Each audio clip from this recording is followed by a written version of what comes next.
네, 사도신경 강해 5번째 시간입니다. 전능하사 천지를 만드신 하나님 아버지를 내가 믿사오며, 이 첫째 구절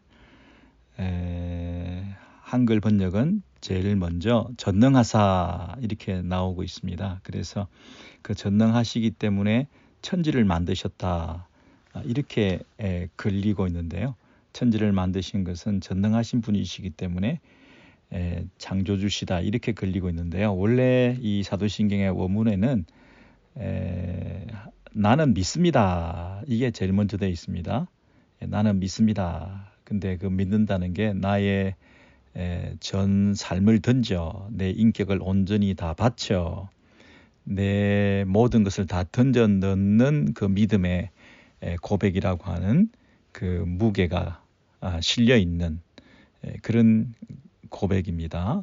그래서 우리가 예배 시간에 사도신경을 고백할 때 나의 전 존재를 실어 넣어서, 던져 넣어서 그 고백 안에 나의 모든 것을 다 담아내어서 고백할 수 있는 그런 아주 엄숙하고 또 이 목숨을 걸고 예수를 믿는다 하는 그 신앙 고백이라고 하는 것은 어떤 면에서는 핍박을 각오하고 생명 내어놓고 하는 그런 비장한 마음을 가지고 고백하는 거 아니겠습니까? 그런 면에서 사도신경 신앙 고백하겠습니다 하는 것은 굉장히 그 의미가 있다. 내 전 존재를 다 던져 넣어서 내 입술로만이 아니라 내 인생을 다 걸고 내 인격과 내가 소중하게 생각하는 것과 또 내가 가치 있게 여기는 것과 이 모든 것을 다 총망라해서 한마디로 내가 믿는 바 그것을 고백하는 아주 귀중한 시간입니다. 그래서 나는 믿습니다 할 때 무엇을 믿느냐 하면 하나님을 믿습니다. 나는 하나님을 믿습니다. 그게 제일 첫째 문장입니다. 나는 하나님을 믿습니다. 그런데 그 하나님이 누구냐 하면 아버지이시고, 그리고 전능하신 분이시고, 그리고 창조주이라는 겁니다. 다시요. 나는 믿습니다. 나는 하나님을 믿습니다. 그런데 그 하나님이 가까운 곳에서부터 친근하신 내 아버지가 되시고, 그리고 능력 많으신 전능하신 분이 되시고, 그리고 온 우주 만물을, 천지를 창조하신 창조주가 되신다. 이렇게 그 하나님에 대한 고백을 해왔는데요. 오늘은 이제 마지막 창조하신 하나님에 대해서 우리가 살펴보겠습니다. 하나님이 창조하셨다, 창조하신 하나님을 내가 믿는다, 이게 쉬운 고백이 아니죠. 그래서 많은 사람들이 이거 잘 못 믿습니다. 그래서 정말 하나님이라는 분이 이 세상 우주 만물을 만드셨는가, 그렇게 믿기가 어렵습니다. 그런데 우리는 그걸 어떻게 믿느냐 하면 성경에 나와 있으니까 믿습니다. 계시에 의존해서 그 하나님에 대한 지식을 가지게 되어서 그 하나님이 이런 분이라고, 창조하신 분이라고 우리가 고백하게 되었습니다. 이 계시에 의존하지 않은 상태에서 막연하게 인간의 이성을 가지고 하나님이 계셨다, 하나님이 창조하셨겠다, 이렇게 막연하게 생각하는 것은 진정한 의미에서 창조주를 믿는 게 아닙니다. 그냥 생각해 보니까 창조주가 있을 것 같아. 이 세상의 질서, 이 세상의 아름다움, 이 세상의 어떤 복잡성에도 불구하고 어떤 총체적인 질서가 있다고 하는 그런 사실에 의해서 지적 설계다. 그래서 뭔가 지성적인 어떤 디자인하고 최초의 설계자가 있었다 하는 면에서 창조를 추론하는 그런 입장에 있는 사람들도 많이 있습니다. 인간의 눈의 구조를 봐라. 인간이 얼마나 그 몸의 그 부분들이 정말로 신묘막측하게 만들어졌습니까? 각막이 있고 또 안에 망막이 있고 이 반사에 의해서 빛이 어떻게 비추어져서 실제로 우리가 보게 되는지 하는 이런 메커니즘이 이게 우연의 산물이라고 말하기에는 너무나 신비한 이런 모습들을 관찰하게 될 때 이것은 그저 우연히 생겨난 것이 아니라고 생각할 정도의 어떤 신적 존재의 개입이 있을 수밖에 없었다고 하는 그런 차원에서 창조에 대한 그런 믿음을 가진 사람들도 많습니다. 자연신학적 입장이다 그렇게 말하죠. 성경이나 성령의 어떤 계시에 의존하지 않고 인간의 이성적인 관찰, 자연 현상을 탐구하고 하는 이런 차원에서만 봐도 어떤 신의 개입과 창조가 이 우주에 깃들어 있을 것이다. 뭐 시계가 있는 걸 보면 그 시계가 어떻게 조각조각 부품들이 붙어서 질서 있게 돌아감으로써 시계가 돌아가게 됐는가 하는 걸 볼 때 시계가 있을 뿐 아니라 시계 공이 있었구나, 만든 분이 있었구나, 와치 메이커가 있었구나 하는 그런 면에서 이 자연계의 이 최초의 설계자가 그리고 그것을 만드신 분이 있었을 것이다 하는 것을 암시한다는 거죠. 또 한 가지는 그 어떤 목적이 이 세상에 있어 보인다 하는 겁니다. 거미가 집을 짓고 있습니다. 근데 거미가 왜 집을 짓냐 하면 거미가 자기가 그 거미 집에 걸터서 휴식을 취하거나 또는 먹이 사냥을 위해서 그 거미 줄을 치고 자기가 거미 집을 짓고 있는 거 아닙니까? 그 미물도 하나의 행동에는 뭐가 있다고요? 목적이 있다. 꿀벌이 꽃밭의 위를 날아다닌다. 그게 그냥 아무렇게나 무의도식 하는 게 아니고 꿀을 얻고 자기가 또 암술과 수술을 짝지어주는 그런 어떤 역할을 자기가 함으로써 그 꽃밭 위를 꿀벌이 날아다니고 있는 것이거든요. 목적이 없는 게 없다는 거죠. 봄에 새싹이 나고 잎이 난다 하는 것은 결국 그게 어디로 갑니까? 꽃이 피고 열매를 맺기 위한 목적으로 그런 일들이 일어나고 있는 거거든요. 연어가 강을 거슬러 올라온다. 고향으로 돌아온다.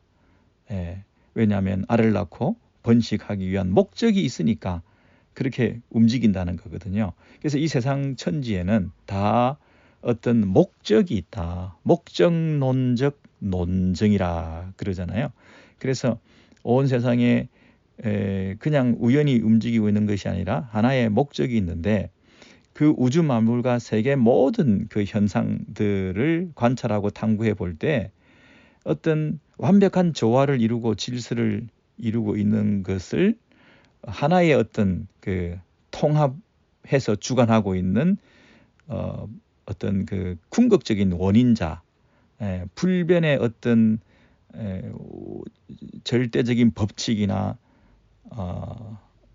어떤 자연 이치 이런 것들이 이 세상 가운데 있다는 거죠. 목적론적으로 이 세상이 돌아가고 있다고 하는 것을 관찰함을 통해서 이게 우연히 일어난 일이 아니라 애초에 만든 분이 어떤 질서를 부여한 분이 궁극적인 원인자가 있을 수 있다 하는 면에서 창조에 대한 긍정적인 입장을 가지는 사람들도 많이 있죠.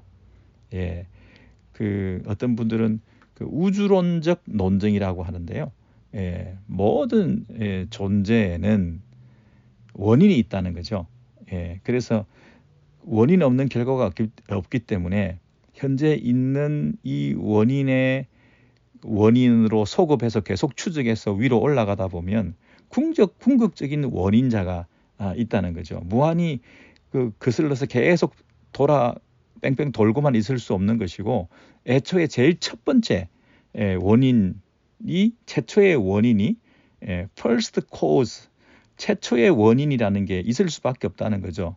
모든 존재에는 원인이 있기 때문에 그 원인을 쫓아 무한히 거슬러 올라가다 보면 최초의 궁극적인 원인이라는 것이 있다는 거죠. 그러니까 그분으로부터 그 원인으로부터 이 세상이 지금 존재하게 되었다고 하는 그런 철학적인 우주론, 그런 입장도 있습니다. 왜 아무것도 없는 대신에 지금 무언가가 존재하고 있는가? 지금 뭔가 존재하고 있잖아요. 왜 아무것도 없을 수도 있었을 텐데 뭔가가 존재하고 있다는 사실은 그 존재하고 있는 것에 원인이 있었다는 거죠. 모든 존재에는 이유가 있어야 한다라는 그런 입장이잖아요.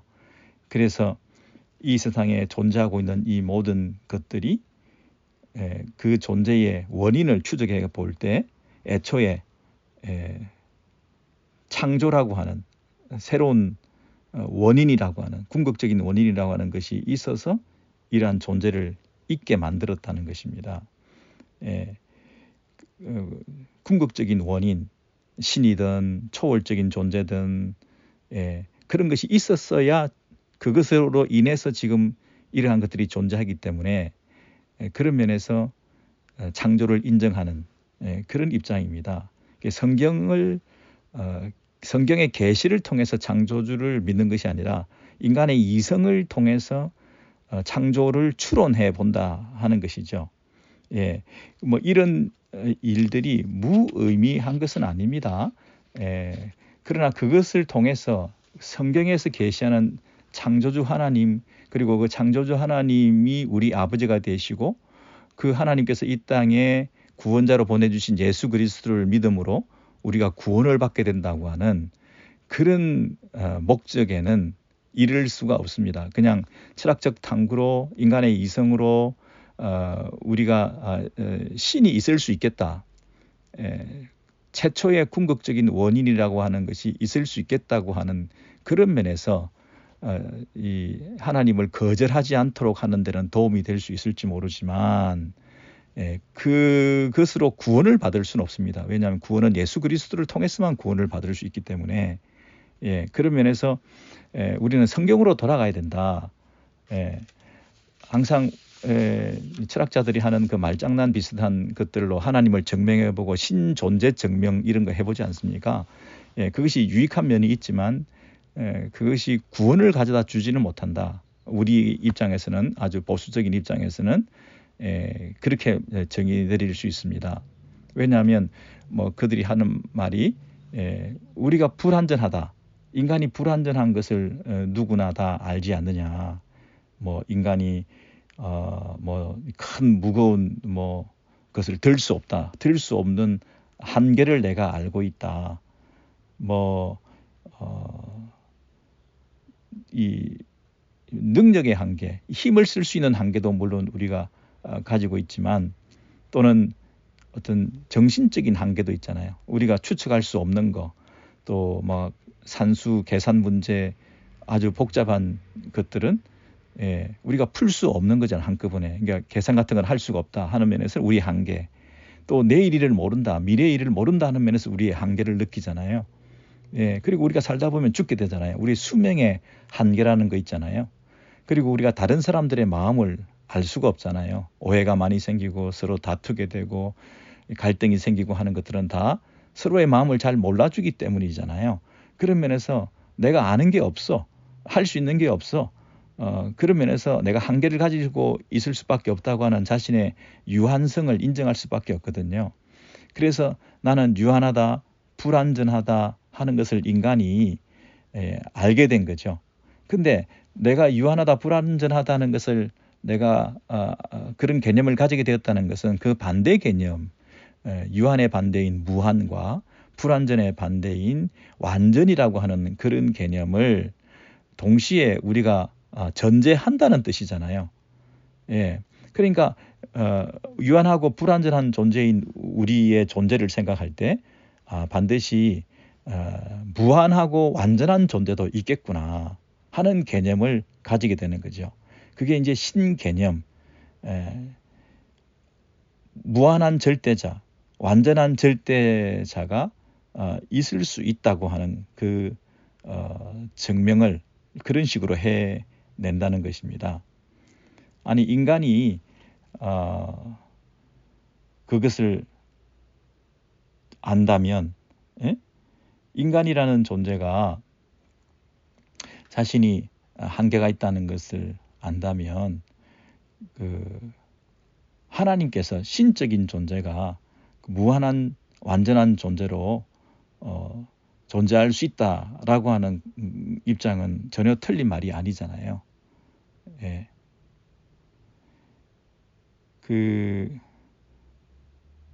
그런데 내가 유한하고 내가 불완전하기 때문에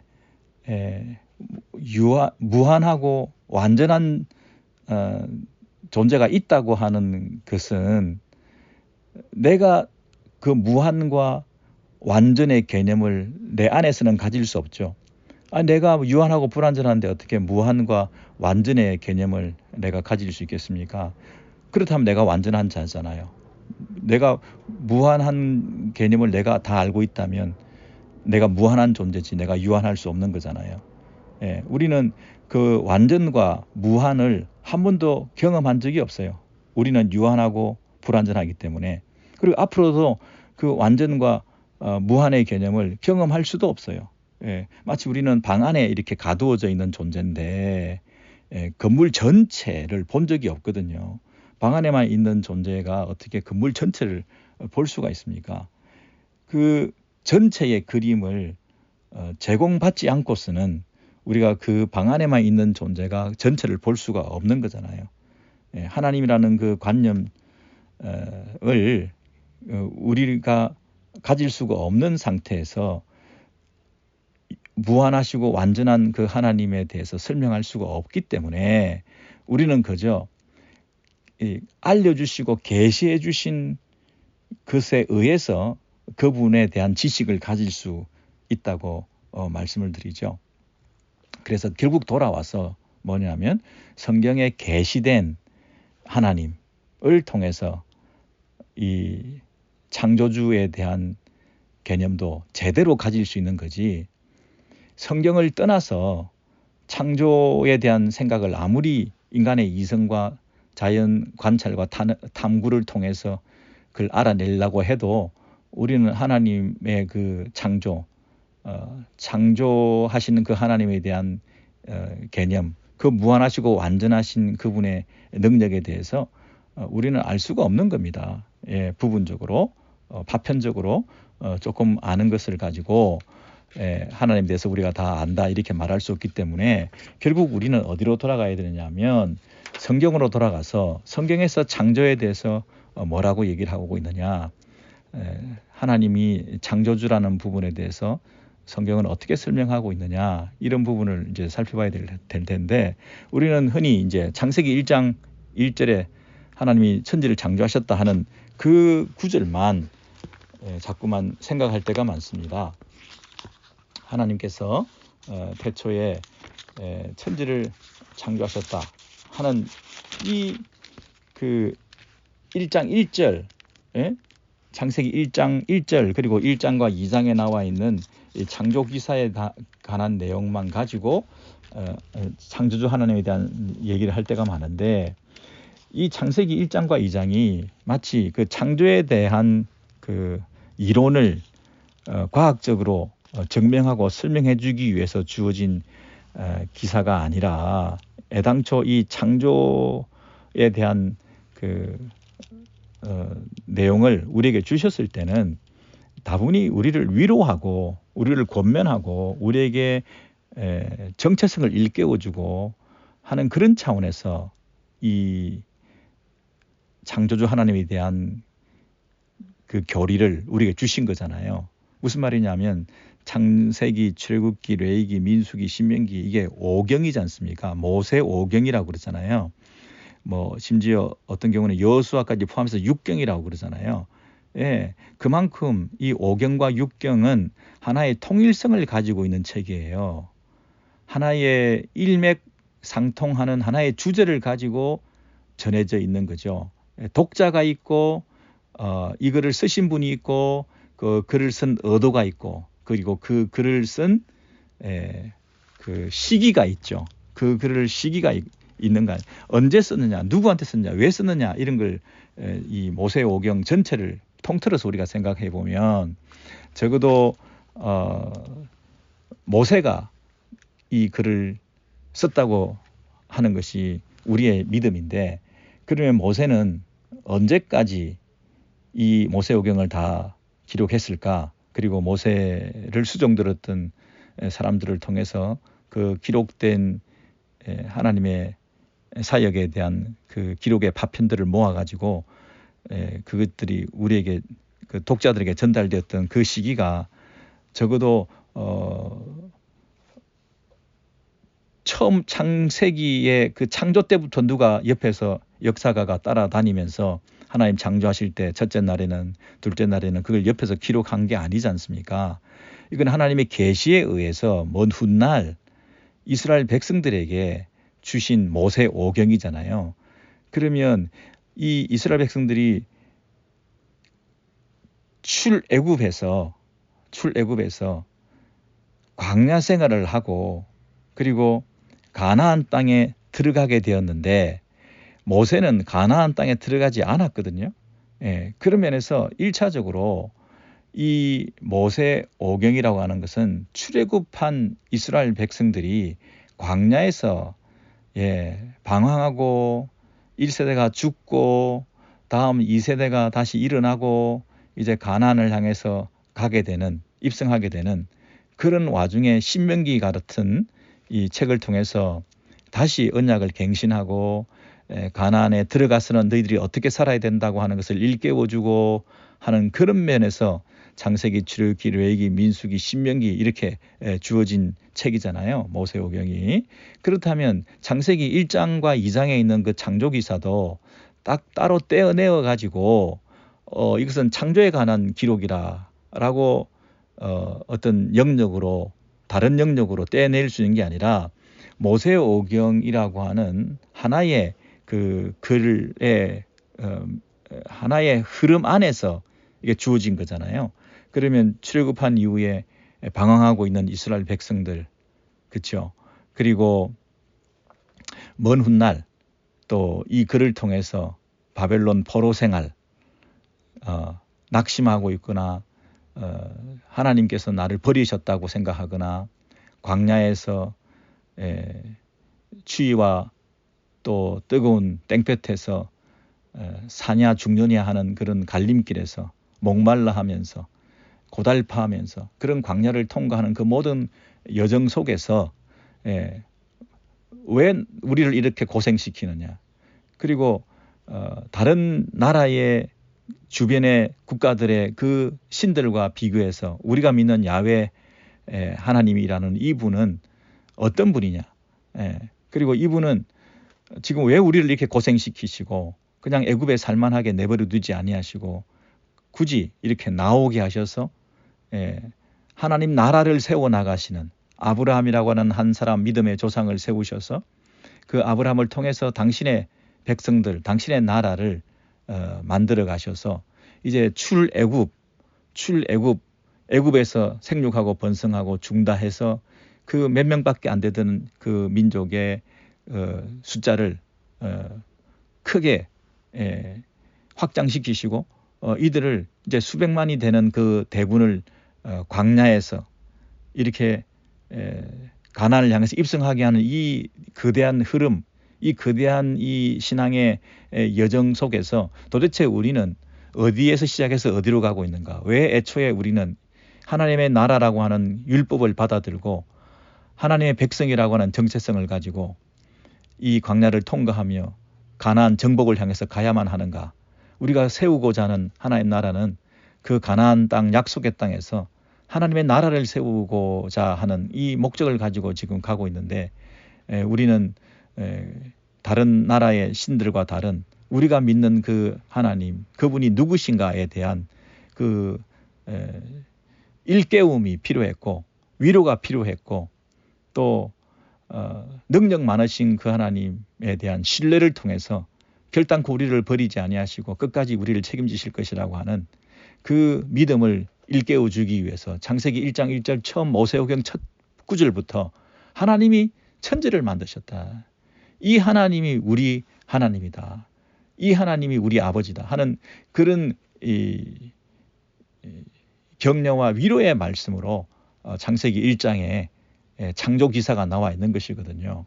자, 그렇다면 우리는 창세기 1장을 읽을 때 여기에 너무 많은 과학적인 데이터를 얻거나 또는 우리가 가지고 있는 현대 우주론이라고 하는 그런 지구에 대한 그 과학적인 이런 접근에 대해서 여기서 증명을 해내려고 하거나 하는 그런 방식으로 때로는 젊은 지구론, 오랜 지구론 이런 식의 많은 이 지구의 역사에 관해서 얘기하는 것들이 많이 있지 않습니까? 그런 면에서 너무 이 창세기 1장, 2장을 가지고 그런 방향으로만 이 본문을 볼 것이 아니다 하는 것입니다. 여러분 금방 말씀드린 젊은 지구론이라고 하는 것은 창세기 1장에 기록된 그 내용들을 거의 문자적인 그대로 해석을 해서 지구의 역사가 한 6천년에서 10,000년, 지구의 역사가 6천년에서 10,000년 정도, 창조 이후에 지금 우리의 이 존재하는 역사가 한 10,000년 정도 되는 것이다. 그것은 그 요음이라고 하는 첫째 날, 둘째 날 할 때 그 날이 그냥 우리가 지금 생각하는 것처럼 24시간 아침이 되고 저녁이 되고 하는 그 시간을 그 문자대로 그렇게 24시간으로 해석을 할 때 그 이후에 모든 그 연대기적 기록들을 대충 이렇게 생각할 때 한 10,000년이나 밖에 안 되는, 젊었다는 거죠. 짧다는 거죠.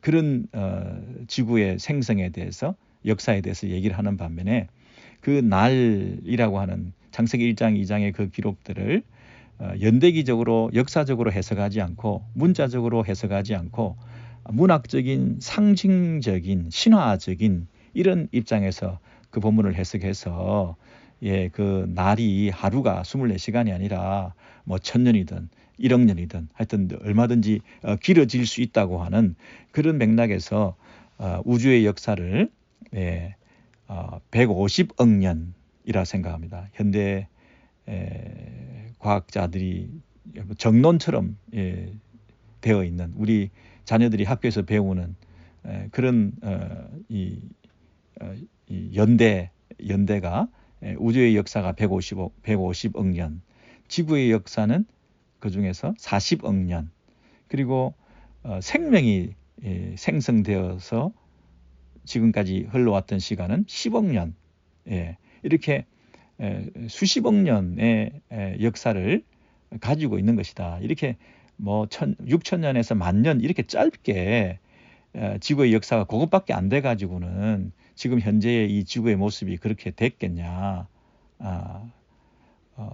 엄청난 시간이 걸려서 이렇게 점점 바뀌어서 현재의 모습이 된 거 아니겠냐.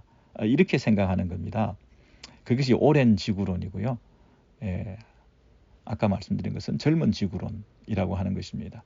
이 너무 둘의 대립과 그 주장들이 강하기 때문에 어느 한쪽으로 우리가 말을 할 수는 없겠지만, 그러나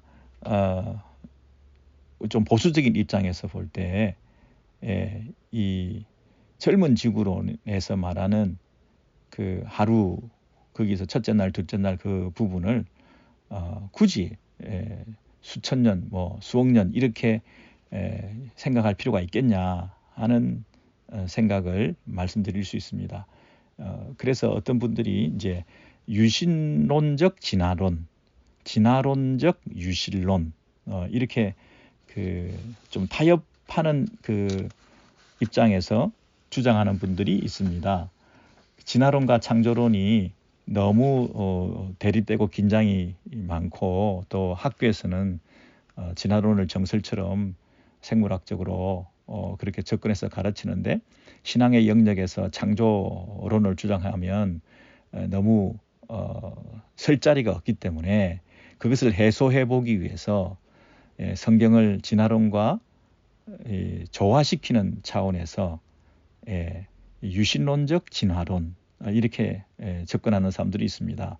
신이 없는 게 아니고 하나님이 안 만드신 게 아닌데, 하나님 만드셨지만 진화의 과정을 통해서 창조해 가신다라고 하는 입장이죠. 하나님께서는 진화라는 방법을 통해서 우주 만물을 창조하셨다. 그러면 진화라고 하는 그 시간의 길이가 엄청 오래 걸리는 것이기 때문에 여전히 하나님이 그런 방법으로 창조해 가신다는, 창조주 하나님도 인정해드리고, 또 진화에 대하여서 너무 비과학적이라고 하는 이 창조, 그리고 과학적이라고 하는 그 진화의 어떤 그 일반적인 틀을 너무 무시하지 않으면서도 서로 타협할 수 있는 그런 입장이라는 거죠. 그렇다면 그 유신론적 진화론이나 진화론적 유신론은 그 창세기 1장에는 하루가 24시간이 될 수가 없는 거죠. 그 하나님께서 아주 그 당시 그때 초자연적인 능력과 방법에 의해서 창조하신 것이라기보다는 이 오랜 변화의 과정, 그 내추럴 프로세스, 점진적인 자연의 법칙에 의한 그 변화의 과정, 변이라는 말 쓰죠.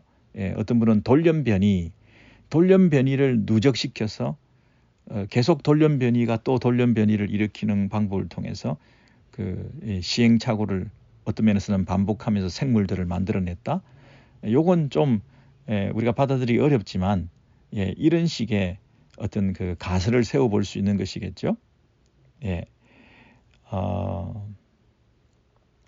성경에서는 분명히 그 생물을 종류대로 처음부터 만드셨다는 것이 성경의 입장인 것이 사실이고요.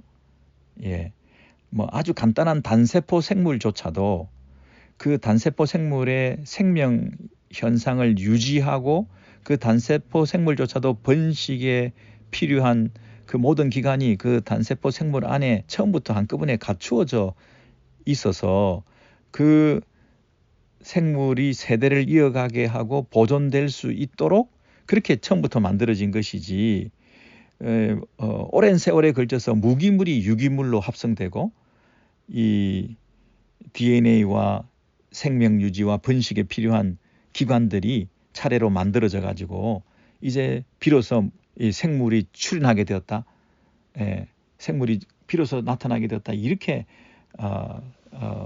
하는 것은 조금 우리가 받아들이기 좀 어려운 것이다. 그래서 유신론적 진화론은 어떤 면에서는 좋은 아이디어인데 순진하고 어리석은 생각이 되어서 결과적으로는 무신론적 진화론과 별 차이가 없어지지 않겠나 하는 그런 면에서 우리가 쉽게 받아들이기가 좀 어려운 것도 사실인 것입니다.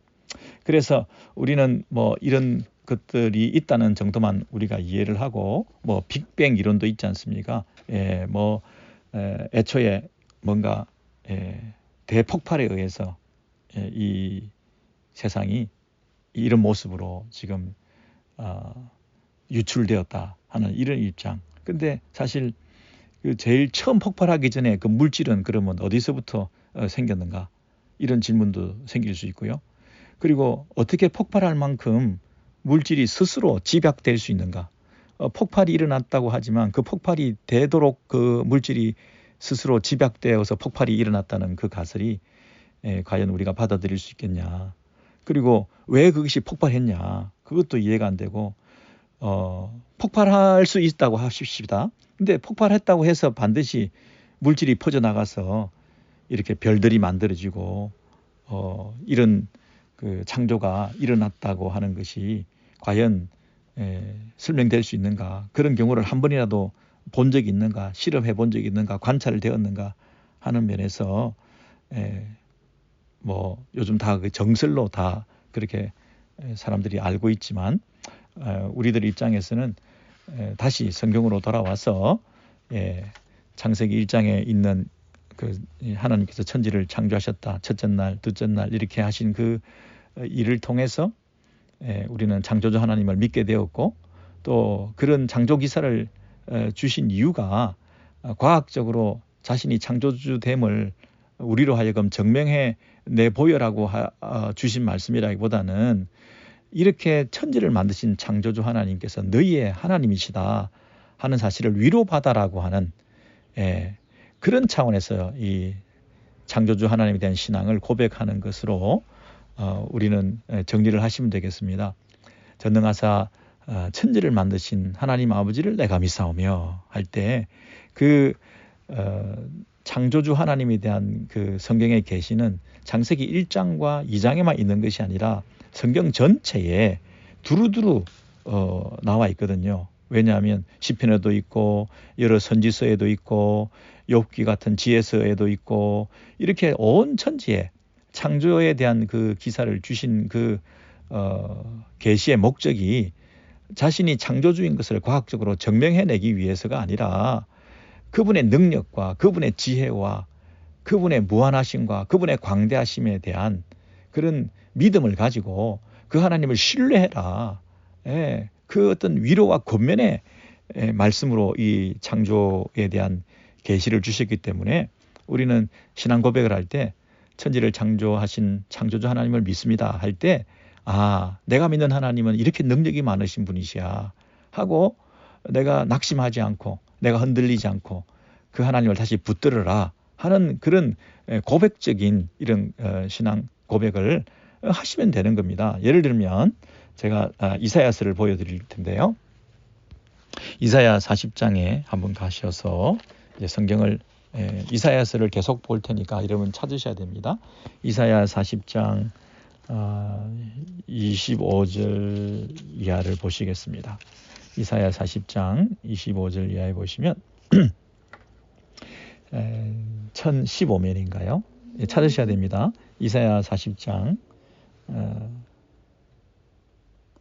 이사야 40장 1절부터 보시면 1절에 너희의 하나님이 이르시되 너희는 위로하라. 내 백성을 위로하라. 여러분 이 이사야 선지서는 지금 이스라엘 백성들이 어떤 상태에 있습니까? 가나안에 정착했다가 그리고 그들의 죄로 말미암아 바벨론의 포로로 잡혀가는 형국에 처해 있습니다. 북이스라엘 남유다가 멸망하고 이제 그들이 바벨론으로 포로 생활을 해가야 되는 그런 상황에 그들이 다시 회복될 수 있다. 그리고 잡혀가더라도 다시 돌아올 수 있다 하는 이런 그 분위기가 그 이사야 선지서에 묻어 있지 않습니까? 그런데 그 상황에 있는 이스라엘 백성들에게 위로하라. 그게 이 글의 의도입니다. 40장 1절에 보시면 너희의 하나님이 이르시되 너희는 위로하라. 내 백성을 위로하라. 너희는 예루살렘의 마음에 닿도록 말하며 그것에게 외치라. 그 노역의 때가 끝났고 그 죄악이 사함을 받았느니라. 예언적으로 또 위로하시면서 또 앞으로 붙잡혀 갈 것이지만 돌아올 것이 확실하다 한 그런 면에서 미래에 일어날 그 일들이 확실히 일어날 일인 것처럼 이미 일어났다라고 과거형으로 쓰면서 이스라엘 백성들을 위로하고 있는 것입니다. 그래서 그 하나님께서 위로하시는데 백성들에게 그 하나님이 어떤 하나님이시냐면 25절부터 보시겠어요? 18절에도 그런 내용들이 있죠. 18절 그런 적 너희가 하나님을 누구와 같다 하겠으며 무슨 형상을 그에게 비기겠느냐. 여러분 여기 보시면 하나님을 누구와 같다 하겠으며 그런 하나님 없다는 거죠. 그러면서 무슨 형상을 그에게 비기겠느냐. 우상은 장인이 부어 만들었고 장색이 금으로 입혔고 여러분 여기 우상을 만들었다 하는 것을 책망하고 있는 이유가 뭐겠습니까? 창조주 하나님을 너희가 믿으면서 어떻게 피조물을 섬길 수 있느냐 그 얘기죠. 26절에 보시죠. 26절에 보시면 너희는 눈을 높이 들어 누가 이 모든 것을 창조하였나 보라. 주께서는 수요대로 만상을 이끌어내시고 그들의 모든 이름을 부르시나니 그의 권세가 크고 그의 능력이 강함으로 하나도 빠짐이 없느니라. 여기 누가 이 모든 것을 창조하였나 보라. 눈을 들어보라. 25절 그 위에도 거룩하신 이가 이르시되 그런 정도이가 나를 누구에게 비교하여 나를 그와 동등하게 하겠느냐 하시니라. 그러니까 이 창조주 하나님께서는 피조된 이 세상 안에서 자신과 비교될 수 있는 것이 아무것도 없다라고 선언하시는 거죠. 자신에게 필적하고 자신에게 견줄만 하고 자신의 그 절대성을 부인할 만한 어떤 이 땅의 어떤 경배의 대상, 피조 세계 안에는 하나님과 견줄 것이 아무것도 없다. 그런데 너희가 어떻게 우상을 섬기고 형상을 만들고 그렇게 할 수가 있느냐? 그 얘기를 하시는 것은 너희가 왜 지금 포로로 잡혀가고 너희가 왜 지금 이런 고통을 당하느냐? 창조주 하나님을 인정하지 않았기 때문이라는 거죠. 여러분 중요하죠? 중요하죠? 눈을 들어 누가 이 모든 것을 창조하였나 보라. 그죠? 그러면 창조주 하나님에 대한 분명한 고백이 있었다고 한다면 창조주 하나님, 하나님이 천지를 창조하셨습니다라고 하는 그런 신앙 고백을 늘 마음에 담고 있었다고 한다면 이 세상 피조 세계 안에서 창조주 하나님 외에 다른 것을 섬길 생각조차 할 수가 없다는 거죠. 누가 나하고 비교되겠으며 나하고 동등하게 되겠느냐. 그 말씀을 하시는 그 창조주 하나님의 마음의 그 아픔을 우리가 느낄 수 있겠습니까? 너희가 왜 지금 이런 포로 생활을 하고 고통을 당하고 있는 그 이유가 뭐냐? 창조주 하나님을 인정하지 않았기 때문이라는 거죠. 그래서 창조주 하나님, 그 하나님을 신뢰하고 그 하나님만을 예배할 때에 너희가 살 길이 열리고 다시 회복될 것이고 어떤 고통 가운데서 일어날 수 있게 되고 그 창조주 하나님의 힘을 힘입어 승리할 수 있다 하는 그 사실을 일깨워 주기 위해서 27절부터 이렇게 얘기합니다. 야곱아 어찌하여 네가 말하며 이스라엘아 네가 이르기를 내 길은 여호와께 숨겨졌으며 내 송사는 내 하나님에게 벗어난다 하느냐. 어떻게 자기가 지금 고통을 당하면서 하나님께서 전혀 자기를 모른다 이렇게 착각하고 있느냐. 28절 너는 알지 못하였느냐 듣지 못하였느냐 영원하신 하나님 여호와 땅 끝까지 창조하신 이는 여기 창조 이사야 40장에 나오는 그 창조에 26절에도 창조 28절에도 창조 계속 창조에 대한 얘기가 창세기에만 나오는 게 아니라 이렇게 여러 군데서 나오고 있는 거죠.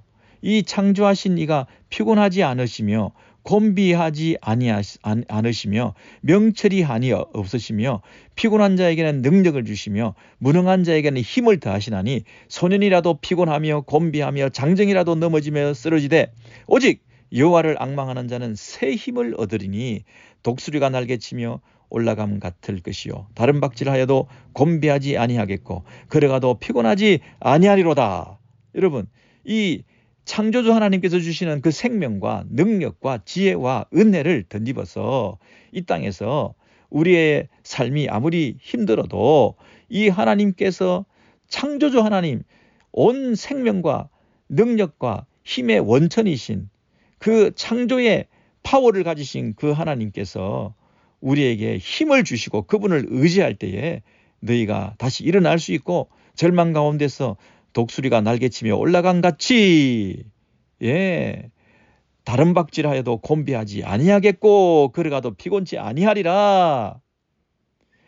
초월적인 육체 한계를 뛰어넘는 하나님께서 주시는 그 신령한 힘을 덧입어서 이 땅에서 우리가 살아갈 수 있다고 하는 죽음에서 생명으로 무에서 유로 창조하신 그 하나님을 우리가 바라보고 그 하나님의 능력을 우리의 마음에 새기고 힘입으면 이 땅에서 좌절하고 넘어져 있지 않을 수 있다. 그런 포로 가운데서도 회복될 수 있다. 새로 시작할 수 있다. 다시 일어날 수 있다. 그 고백을 우리에게 우리 입술을 통해서 할 수 있게끔 우리의 마음속에 창조주 하나님에 대한 신앙 고백을 가져라 이렇게 얘기하시는 거잖아요. 이스라엘 백성들에게 내가 누구냐? 네가 우상이나 섬기고 형상이나 섬기고 피조물이나 섬기고 세상에 있는 그 어떤 것들을 짝하고 그렇게 살아간다는 것이 얼마나 무의미하고 너의 인생을 낭비하는 일이냐. 지금이라도 눈을 높이 들고 온 세상 천지 우주 만물을 바라보며 이 모든 것을 누가 창조했나, 너는 누가 만들었나 하는 것들을 믿고 그 하나님의 이름을 부르고 나는 창조주 하나님을 믿습니다 하는 그런 고백을 해라. 그러면 그 하나님께서 너를 피곤하지 않게 새 힘을 그분으로부터 힘있게 하셔서 네가 다시 일어날 수 있다. 예. 소년이라도 청년이라도 피곤하고 넘어지지만 누구는 그 창조주 하나님을 앙망하는 자는 새 힘을 얻는다. 아멘. 여러분, 그래서 이 하나님께서 우리를 위로하기 위해서 주신 이 권면의 말씀, 그 핵심은 뭐냐면 창조주 하나님에 대한 신앙 고백을 하라는 것입니다. 그렇죠? 여러분, 그 42장을 보시죠. 이사야 42장을 보시면 5절부터도 이렇게 돼 있죠. 창조의 동그라미를 치십시오. 42장 5절에 하늘을 창조하여 펴시고 땅과 그 소산을 내시며 땅 위의 백성에게 호흡을 주시며 땅에 행하는 자에게 영을 주시는 하나님 여호와께서 이같이 말씀하시되, 여러분, 창조주 하나님께서는 우리에게 호흡을 주시고 우리에게 말씀하시고 우리에게 소산을 내시고, 예?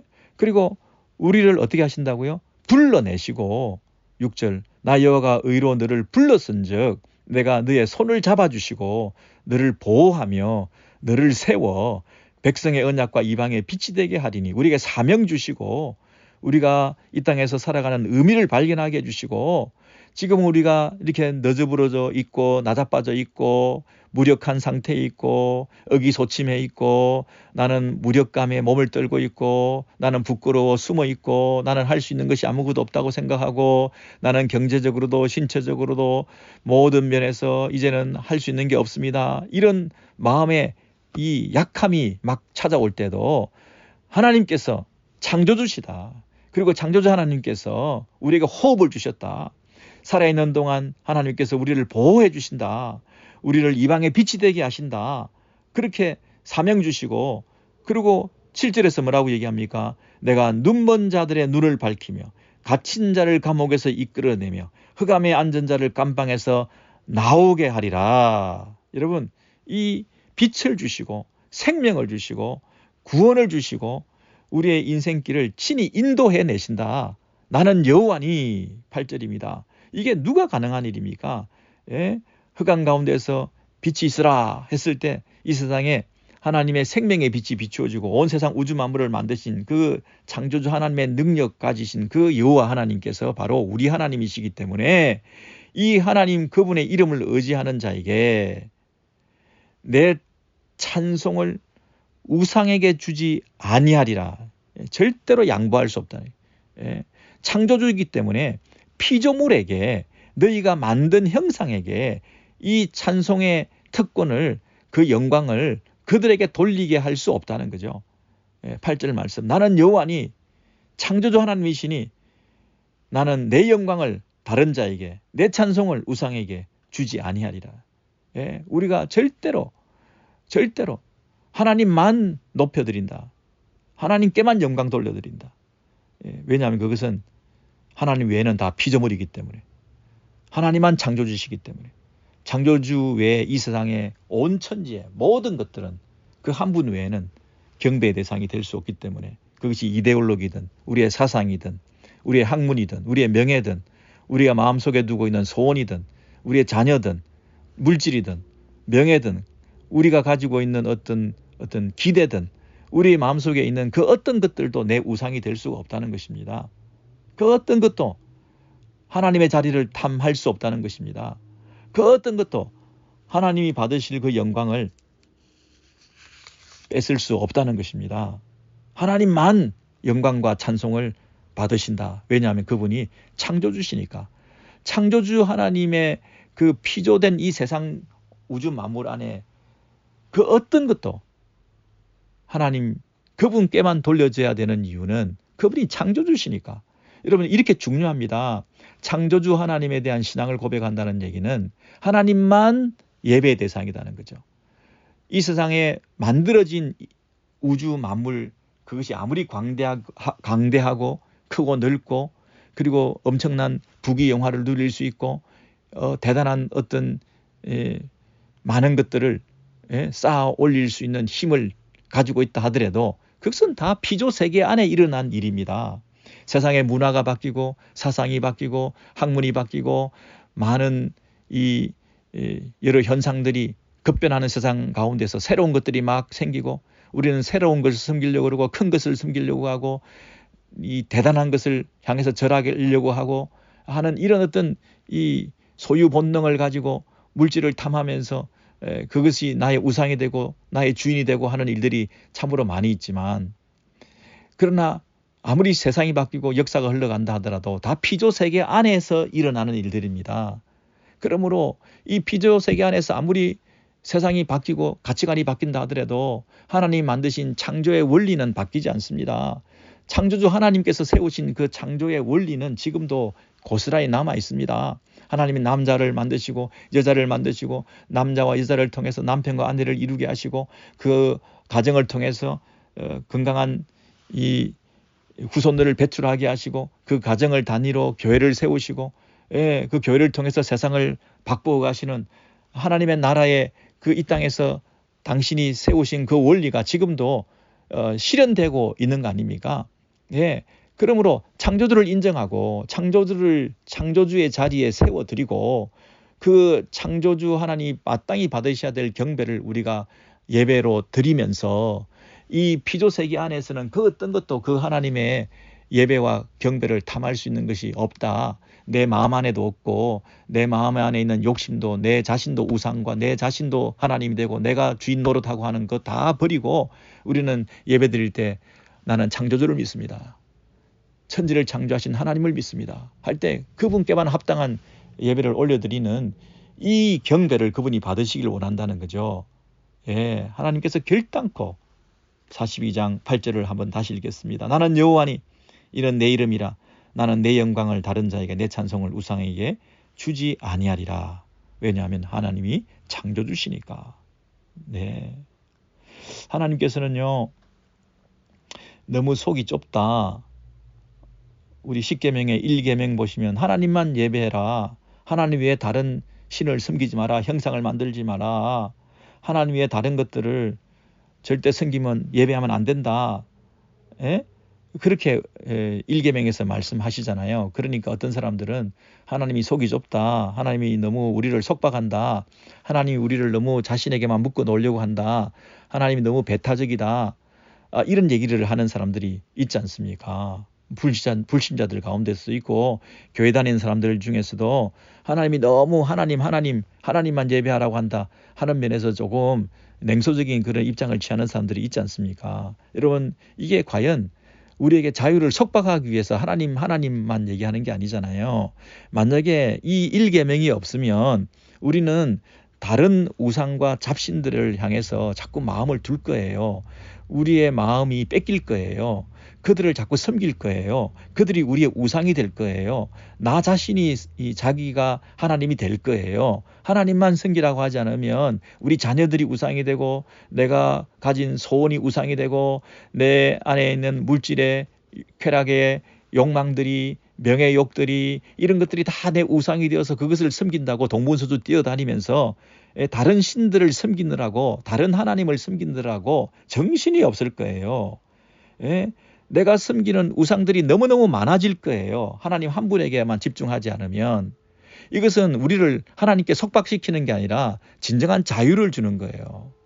우리에게 기쁨과 참된 만족을 주지 못하는 이방 신들과 우상들과 세상 잡신들과 이런 것들에 짝하면서 쫓아다니다 보면 신세 망가지고 영혼이 피폐하게 되고 시간을 뺏기고 물질을 낭비하고 정력을 낭비하면서 그렇게 그들에게 속박되어 가지고 이번에는 이 신에게 다음에는 저 신에게 참된 만족을 주지 못하니까 이번에는 이 사람에게 다음에는 저 사람에게 이번에는 이 교회에 이번에는 이 목사님에게 이렇게 마음을 뺏기면서 그 내 마음을 홀라당 다 줘버리면서 그렇게 종속되는 사탄의 특징이 뭡니까? 자기에게 종속시키는 거잖아요. 자기에게 종노릇하게 만드는 거잖아요. 그렇게 우리가 그 우상들에게 종노릇하며 여기저기 뛰어다니다 보니까 진정한 자유를 누리지 못하는 거죠. 오히려 엄청난 속박을 당하면서 참된 만족을 누리지 못하는 거죠. 그러니 1계명이 있다는 얘기는 하나님만을 섬기라 하는 그 계명은 우리에게 진정한 자유를 주는 계명이라는 겁니다. 하나님이 속 좁으신 분이 아니라 참으로 크신 분이라는 것을 우리에게 알려주시는 거죠. 우리를 정말 묶어 놓으려고 하는 분이 아니라 우리를 정말 사랑하시는 분이라는 걸 알게 되는 거죠. 하나님 외에 그 어떤 것도 우상이 될 수 없다. 피조세계 안에 그 어떤 것도 하나님의 자리를 대신할 자가 없다. 이 세상을 하나님이 만드셨다는 것은 하나님이 창조주이신 것을 믿는다는 얘기는 하나님 외에 그 모든 것을 절대시할 수 없다는 거죠. 오히려 하나님 외에 그 모든 것을 상대화시킬 수 있다는 뜻이죠. 이 세상에 그 어떤 것도 내 마음을 사로잡을 수 없다는 거죠. 다 상대화시킬 수 있다는 것입니다. 가장 귀한 것이 없다는 겁니다. 이 세상에 그 진선미, 물질, 심지어 우리 생명도 그것이 가장 귀한 절대적 가치가 아니라는 겁니다. 하나님만 절대적 가치, 창조주 하나님 그분만이 하나님이시고 그 이 세상에 있는 그 모든 귀한 것들은 그 하나님에 비해서는 상대적인 것들이라는 거죠. 그것이 목적이 될 수 없다는 거죠. 만약에 물질이 또는 아름다움이 예술의 목적이 아름다움이다. 미를 추구하는 것이 예술의 목적이다. 그래서 미만 추구하고 이 뷰티에 인생을 걸고 생명을 걸고 이 아름다움 자체가 목적이 되면 어떻게 되겠습니까? 하나님을 높여드리기 위해서 예술도 필요한 것이지 그것이 하나님을 높여드리기 위한 수단이 아니라 목적이 되면 그것이 우상이 되면 그 탐미적 그 심미적 그 아름다움의 그 유혹에 빠져서 진정한 아름다움이 무엇인가에 대해서 발견하지 못하고 혼란스러운 인생을 살아가면서 탐미주의자들, 신비주의자들이 결국에는 다 생을 마감하고 스스로 목숨을 끊음으로써 그 미를 끝까지 추구하고자 하는 그런 방식의 표현을 했던 사람들도 얼마나 많습니까? 아름다운 자체를 추구하는 것은 곤란합니다. 그것이 수단이 돼야 되는 거죠. 하나님을 높이는 목적을 위해서 그것들이 쓰임받아야 되는 거죠. 여러분, 하나님은 사랑이십니다. 그죠? 근데 사랑이 하나님이 되면 곤란하죠. 하나님은 사랑이시지만 사랑이 하나님 되면 안 되잖아요. 사랑이 최고의 가치가 되면 안 되잖아요. 어디에도 공의로움과 정의로움도 없고 뭐든지 다 사랑이라는 그 명목과 빌미를 가지고 다 사랑으로 해야 된다고 하면 공의로움과 질서도 없어지는 거 아닙니까? 그러면 완전 비극적인 일이 일어나는 거죠. 사랑이 없어서 그렇다. 사랑이 없어서 그렇다. 사랑 자체가 하나님이 되면 이 세상이 어떻게 되겠습니까? 그런 면에서 하나님 외에는 그 어떤 것도 어떤 사상과 이데올로기와 가치관과 어떤 것도 이 땅에 있는 그 어떤 것도 가장 귀해 보이는 그 어떤 것도 우리의 예배와 숭배의 대상이 될 수 없다는 것입니다. 이 세상에 있는 그 어떤 것도 절대적인 것으로 여기지 않는다. 이게 창조신앙입니다. 창조주 하나님을 믿는 믿음을 가지게 될 때 이러한 진정한 예배가 내 안에서부터 회복될 줄로 믿습니다. 내 속 깊은 곳에서부터 하나님 그 한 분만을 높여드리는 그런 예배가 이 사도신경을 통해서 우리가 고백되어져 질 수 있습니다.